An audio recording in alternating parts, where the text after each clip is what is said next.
Oui, merci, Présidente. Merci pour ces 3 témoignages, espagnol, italien, français et je dirais même breton.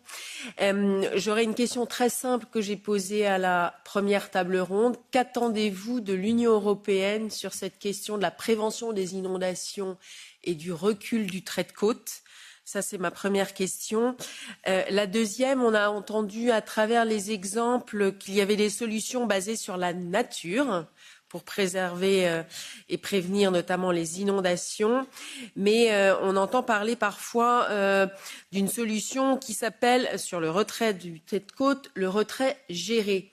Et c'est quelque part ce que vient de décrire Monsieur le Président de Pont-l'Abbé Sud.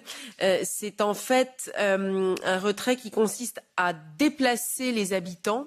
Là, en l'occurrence, il y a eu rachat de maisons. Donc, on déplace volontairement des habitants, des logements, des infrastructures qui sont situées dans les zones exposées aux inondations ou à l'érosion côtière, plutôt que d'essayer de protéger à tout prix. Donc, je voulais savoir, dans ces 3 exemples, si cette approche-là vous semblait intéressante. On ne protège pas à tout prix. Par contre, effectivement, on déplace avec les risques que vous venez d'évoquer, la difficulté de convaincre finalement les ménages qui sont concernés et les familles qui sont concernées.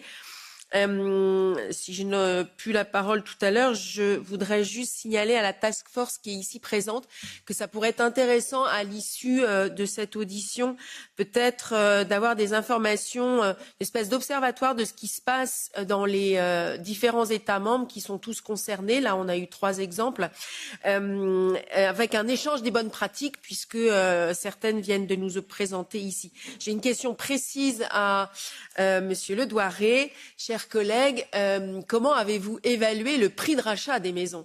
Parce que ça a dû être une discussion assez difficile. Merci beaucoup.